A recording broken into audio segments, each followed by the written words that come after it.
I'm a graduate student, Masters of Music in Wind Conducting, so band. And I have the same job, but in orchestra.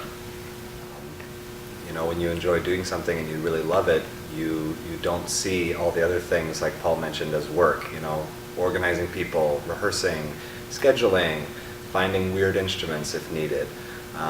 If you really enjoy it, then you'll do all of those things, and it just, I don't know, it's just the only thing that I've ever done where I felt like I'm really good at this and I love doing it. Yeah, I mean, every time you get on the podium to conduct, you learn something because you have to figure out what works.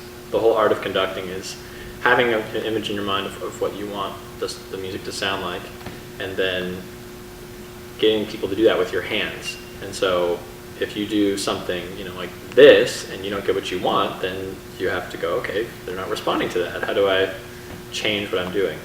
Yeah, it's humbling when they give feedback that's not just, oh, you're excellent, you know.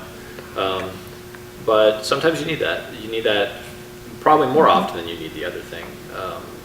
Conducting as it is lends itself so well to egotism. So anything that tears us down is probably a little bit, it's probably just as well. So the band is a family, and we're here because we've agreed to be here and we all want to support each other.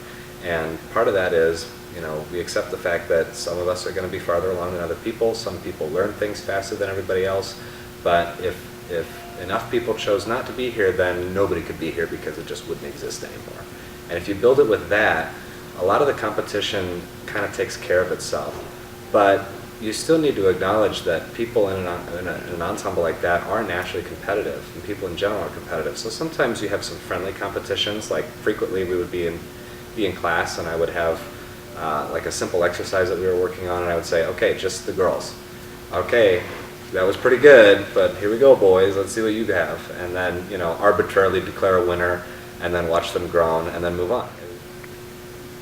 The chief end of what I was trying to do when I was a violin student, and what I'm trying to do when I'm conducting, is pursue excellent art. And when you're a student, you're doing that under someone's tutelage and authority.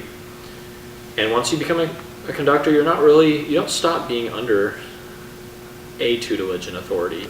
For music, especially for me, it's very strong sense that music itself is teaching me all the time. The way you create a positive learning environment is by resting everything on mutual respect. And you talk about what respect is and what it isn't. It doesn't mean you necessarily have to agree with everything. It doesn't mean you necessarily have to like everybody as you would a best friend of yours. But you have to respect that people are going to have their own opinions. People are going to have their own feelings. And if you're really being respectful, you can talk about those things and not necessarily let your emotions get in the way. I knew that I wanted to do music when I was 12. I don't know if it was because I turned 12 and something magical happened to me, or if it was because that was around the time that I was just beginning to study music. But in my ideal school, you know, once I hit the age of 12, I would have spent the majority of my time on music. I had a history teacher in high school whose method of teaching was he would just sit at a desk at the front of the room, and all of his students would face him, and he would just lecture from memory for the entire period. And he did this 4 out of 5 days of the week, if not more often than that. That was how he taught. And there were very few take-home assignments, very little classwork, practically no group work at all. Just come in, sit down, listen. And I learned a ton from that.